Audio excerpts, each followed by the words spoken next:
Welcome back to another very busy week. This week's big job was tearing out old cubicles from one side of our cowhouse. They are being replaced because basically the metal post that hold them up corroded and fell down over winter. So it's a job which I didn't want to do, but it had to be done. And taking out old cubicles is a heck of a lot of work. It basically took us all of Monday and Tuesday. Wednesday was spent catching up on the farm work which I neglected on Monday and Tuesday, and so we arrive at Thursday. Main job for today is to get everything ready for the third cut silage. And we're going to start with the harvester. I don't think the harvester needs anything done, but there is always 1 to 2 hours of time needed just to grease it, check all the bearings, check all the tines, just make sure it's ready to go. And we're not putting it on the 8S, we're putting it on the Puma because the 8S is away getting serviced and we're not going to have it back until tomorrow. It's a little bit more work having to put it on the Puma because it's going to have to be hooked off again, but it's not the end of the world. I also need to order diesel today. I need to get another drum of AdBlue delivered. I have to pay for the previous load of diesel before I order the new load of diesel. I have to then contact people, get everyone organised for next week, work out a plan as to when I'm actually going to do this silage. But we'll get to that at the end of this video.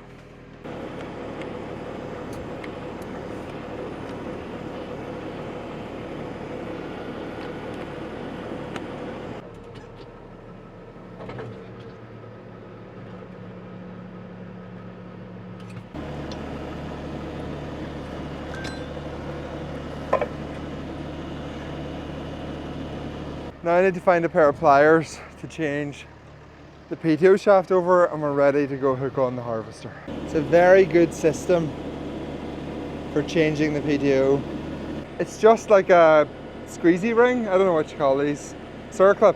It's a circlip that holds the PTO shaft in. So you just take the circlip out, pull out the old PTO shaft, try and not get too much dirt into the oil in the back end of the tractor. Oh dear, that's really dirty. Be okay. Stick the new shaft in, put the circlip in and you're done. On the 8S you have to take off like 8 bolts with an impact gun, then change the shaft and then tighten the 8 bolts up again, and you have to hope you don't lose one of the bolts in the process, because if they drop down from where you're unscrewing them, they go into like this little pocket on the back of the 8S that you can't get access to. Yes, it's happened before. So case, there's a lot wrong with your tractor, mainly the size of the cab, but one of the things you definitely got right was how to change from the standard spline to the 21 spline shaft. I'm getting so dirty already. A good camera's going to be destroyed. But if I take my gloves off, that's not a good option either. I just wiped them on my shorts.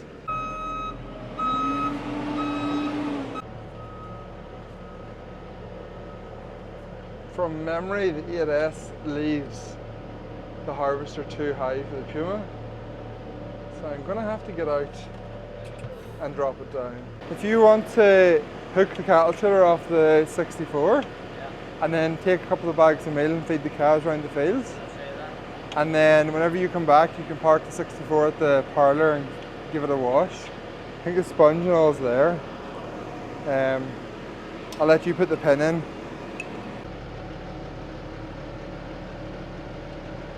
Taking an hour or two to check over the harvester before you start silage is absolutely essential. It is some of the best time you will spend on the farm. Oh, this PTO shaft's so heavy. Oh my days! It weighs so much! Probably gonna need a hand to do this, but I'm covered in oil. I'll try it myself and see what happens. Okay, I don't think there's a flat edge. There is a flat edge. Oh no, there's a flat edge.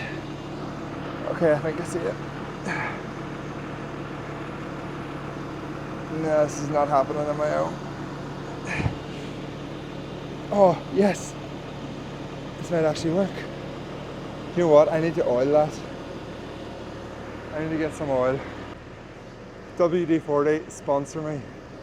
One of the problems we have is we can't get this PTO shaft on and off the 8S and I've been unable to figure out why. I think it's the shaft on the 8S is the problem, but I can't see where it's wearing or catching. But potentially it might be that the shaft is like seizing, but I don't think that's it. But a little bit of the miracle WD-40 should fix that.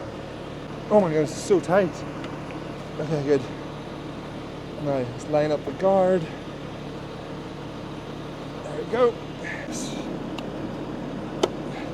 So we have to hammer that shaft onto the 8S, and it just went onto the Puma no problem. So I think it's like a manufacturing defect in the 8S 21 spline shaft. That's the only thing it can be. That's the only thing that's changing.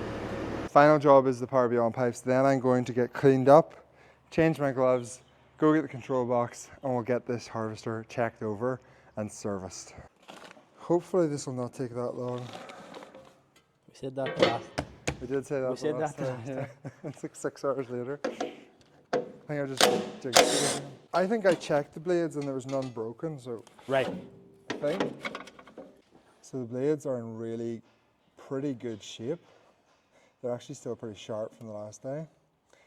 So we're just going to take a little tiny bit off them, and then we're going to open the spout up and check how far they are from the shear bar.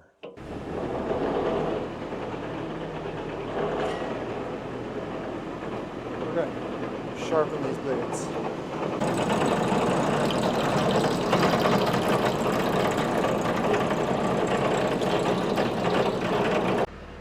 Do you remember the last time we changed the shear bar? Uh-huh. I now remember that one of the things you were meant to set was that plate rubbing against this. That's right. We never set it. That's right. But it seems to have worked out perfect. Aye, because that's right. Remember when we we scraped first that like a scraper plate? Yeah, when we first got this, remember this was so dirty. Yeah. And mind that's why the grass was balling up round her all the Yeah, time? yeah. But we never set it, but we seemed That's right, I never I thought checked it and checked it wasn't getting hot the last day and it wasn't. So. You have to leave them up until I get it spun around. Aye.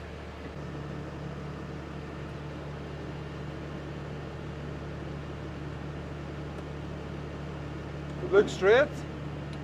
Yeah, you're not bad at that. Yeah. Okay. Such a good design by JF. Such a good design. I don't know why they still left the handle in the front of it, which is used for letting it down by hand, but can you see a gap? Let me put it into neutral. Oh no, I will leave it easy. I would say definitely need to move forward. Well, forward a wee bit, you know. There's easily over a mil, like, Yeah. isn't there? And they're all the same, so I think. Okay. And there's no other. No. Because she sharpened all fairly well. Well, hopefully the bolts will be easy to come out this time because they were only done not that long ago. Okay, I got the ginormous bar.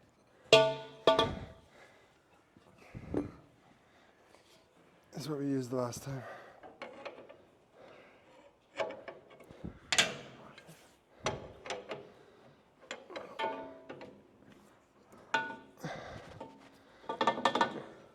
This might not have been what we used last time. What No, the? That it wasn't. What the? Unless it. I'm sure it was. Definitely wasn't. It's even bigger. Calvin, what did we use the last time to get them bolts out? The spanner that we cut. I went and watched the TikTok. Alright. And I told Calvin, To put it in there. put that in the toolbox. Please let it be in the toolbox. Yes, it's in the toolbox. That's exactly what we need. I'll give you this. I mean, I suppose it's a good thing they're tight, but...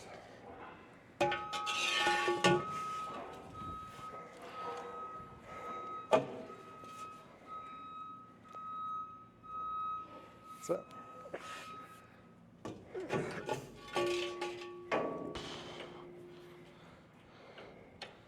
From memory, you have to do it twice.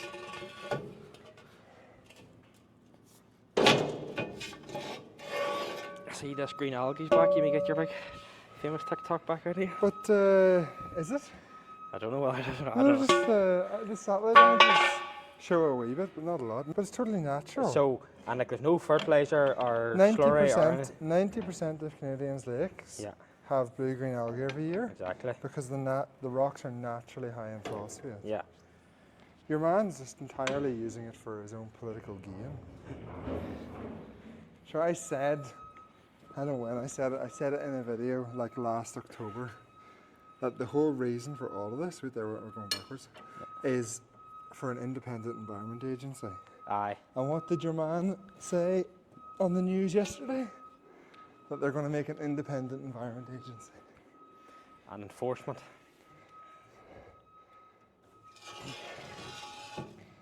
Sure, he was a member of Friends of the Earth. Aye, so that's a good start. Like. That shows where his actual priorities are. But here's the interesting thing about it all. I was chatting to someone about this last night. The biggest problem with phosphate is 85% of it comes into Northern Ireland as animal feed.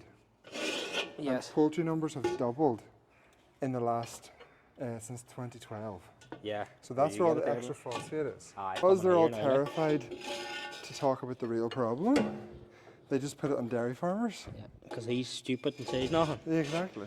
They all need starved. To be honest. It could very easily happen. People do not realise. If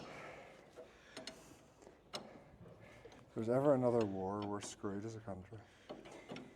Did you take the front one back a wee bit too? I have the two of them back sort of very, very similar in my, I counted sort of 3 turns, but Right, okay. we'll obviously need to.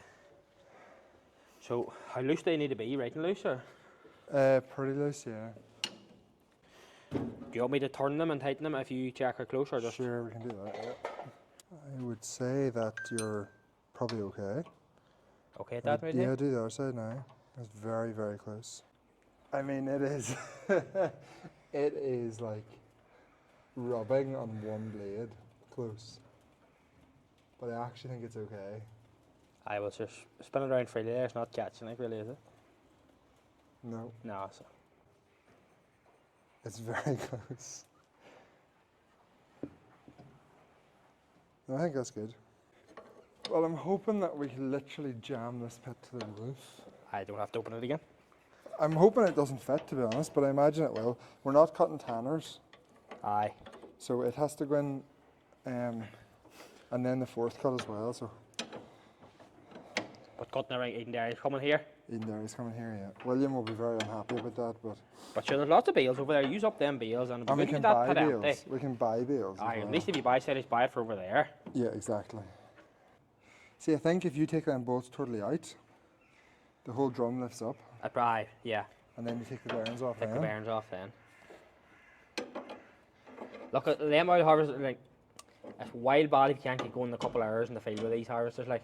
Well, even if something did happen, I'm pretty sure it'd be pretty easy to get a contractor next week. Aye, well that's true.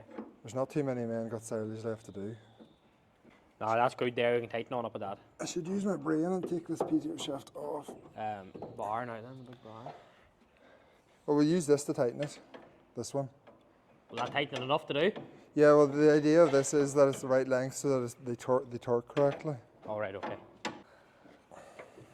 You think we're bound to get a wee spell of weather? Like, Everyone keeps saying that, so we're not guaranteed anything. but it doesn't look like it's going to No. happen. Oh, we could definitely get a real good September, but see if we get a good September, Uh-huh. the lake is going to be like soup. Like, because the algae is all about lake water temperature, Yeah. and the warmest time of the year naturally for water temperature is Sep- September, aye. October. Yeah. And then Loch Ness is super shallow. So if you get a heap of sunshine, It'll dry it up and then. it just goes poof because it's bacteria, it's not algae. But I don't know whether, I'd rather have the weather, I think. Aye, well, I'd take the weather.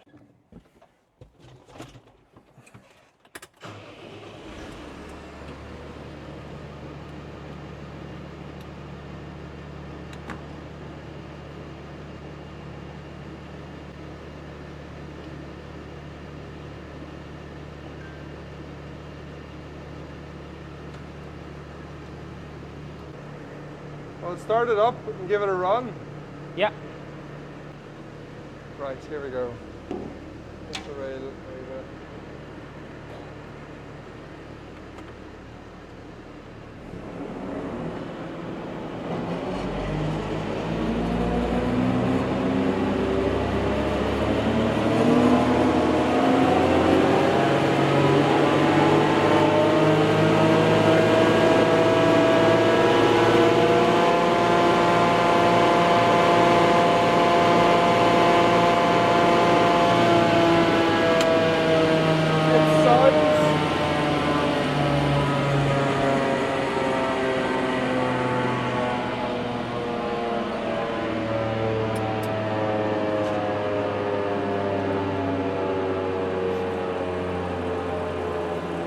It sounds so different when the knives are close. Sounds good there though. It sounds so much better. Seems a nice hum over there, like. It's a proper hum whenever the knives Aye. are really close. Right, chain next.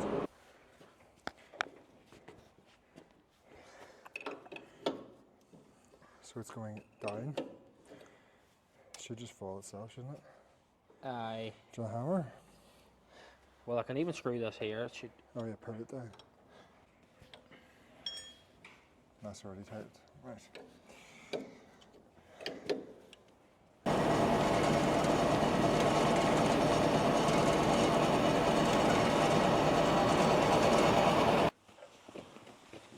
When's the boys coming to do the cubicles? Are we chatting to them? I'm guessing it's not this week. Haven't been chatting to them. Oh, you're not phoning them telling me you're ready now for them? I told the teamwork guy, pull that end in a wee bit if you can. And he asked me if they'd called with me on Tuesday because he had asked them to. But Alright. right, socket says. I'm gonna have to get something for this. Oh my goodness.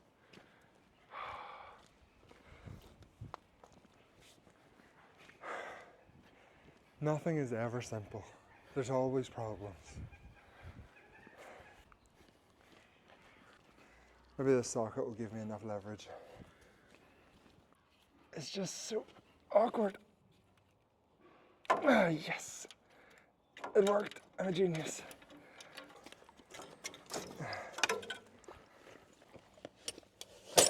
Bit the double for it. Okay, that'll make all the difference.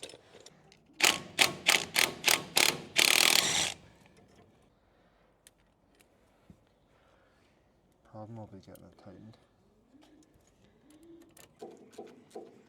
Like the way you keep giving me a dig in your YouTube. Like this is one. That's every friggin' minute, I say. David's taking the mowers here. This is a fella that always bogs the tillers. You actually haven't bogged once. Just say Rana. Oh, you did. Once. You did. Massive. That was My entirely. tractor. That was entirely my fault. I tried to clean that up with the JCB, and it was just a swimming pool. Over it. Yeah, attached to oars.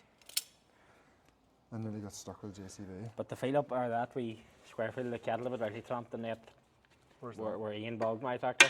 Oh, the top fill. Aye. That's nearly all the way. Can't get the drivers nowadays. I know. Okay, so that is us finished servicing the JF. There's a few more tines to change. It's only greased, but the big jobs are done. I'm fairly confident that the third cut will fill this silage pit, and I really, really hope it actually does. Just going to park this out of the way until we can hook it onto the 8S when I get it back. If I look rejuvenated and refreshed, it's because I've been home for lunch. But before lunch, we did get the last of the vertical bars cut out. So this house is now ready for the new cubicles. Hopefully they're going in at the start of next week. That's the plan anyway. For now, we're going to go and try and plan what help we need, and we're going to ask the people if they're available at the start of the week and get a provisional plan in place. I also have to finish off 5 control systems today, and there's someone coming to help me do that at 2 o'clock, but I've just realized as well that I haven't got enough of these printed, so I need to go and take them off the printers and get them sprayed so that we can use them in an hour. I have a very varied life. Yep, that's a good print.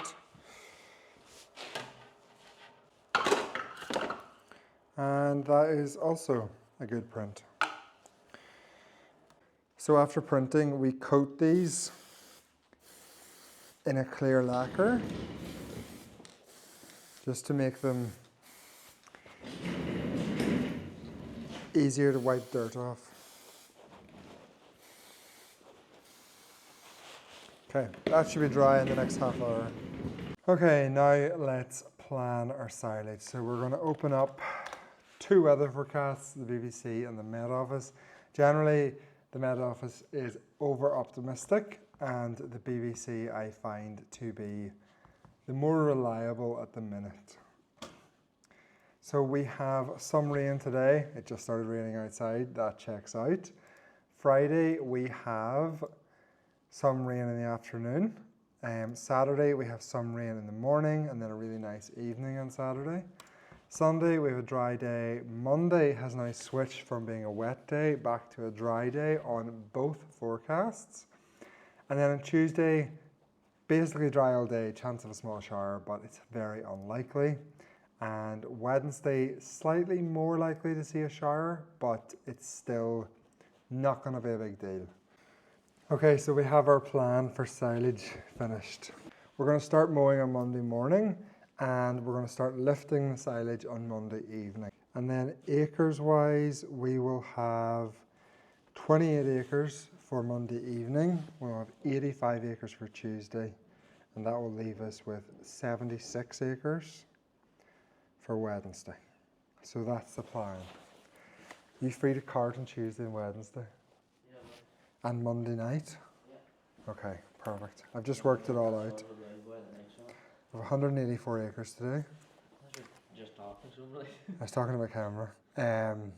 We've more than 184. 28, that's 104 plus 85, 189 acres.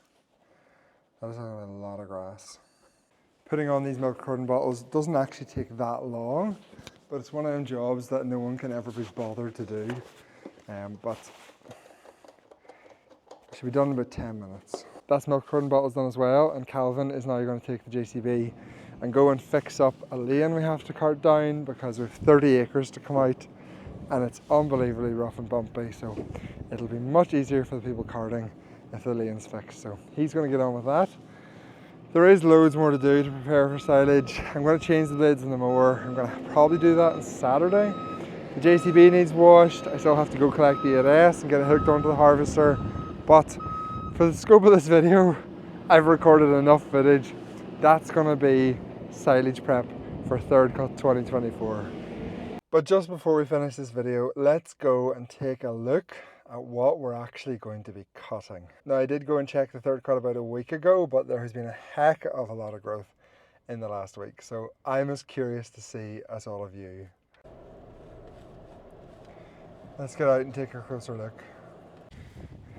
Everything is going to have seed heads. That is just the reality of third cut silage. But this is actually a pretty decent crop of grass. Now, it's Italian ryegrass, so there's a lot less here than there might look, but that's still going to yield pretty well. The best way for me to judge yield is 18-foot trailer loads to the acre, and second cut is usually as low as 2 acres to the trailer. First cut can be as heavy as 1 acre to an 18-foot silage trailer, and I reckon this is probably going to be somewhere in the middle. Something like 1.5 18-foot trailers an acre, but to be honest, I could be wrong. This could be heavier than that, especially if it doesn't get dried. And trying to lift grass at a trailer an acre is really, really slow going. But we're definitely not going to complain about having too much grass. So I am very, very optimistic now that we were going to fill that silage pit. Potentially fill it so much that we have to put some in the other silage pit. So I'm going to add that to my list of silage preparation, is to get the other silage pit emptied just in case we need it. Because you don't want to have a last minute decision that you're going to need the extra space and then have to spend an hour with everyone waiting on you, moving machinery and cleaning out a silage pit floor. That's going to do us for this week. Make sure you pop back next week. We are going to have a monster silage video. And I actually have a really cool idea to put multiple cameras in multiple places with multiple people and sort of show it all concurrently. So you've me in the field while someone else is on the road drawing silage, and then the pit, all combined into one video, all real time. No idea if that's actually going to happen, but hit subscribe and you'll find out next week if I manage to make my epic live real-time multi-angled multi-people silage video. That's probably not going to happen, but who knows. Anyway, for this week, thank you all for watching. I hope you enjoyed that. If you did, hit the like button, hit the subscribe button if you haven't already, and any comments, stick them down below. Thank you all for watching.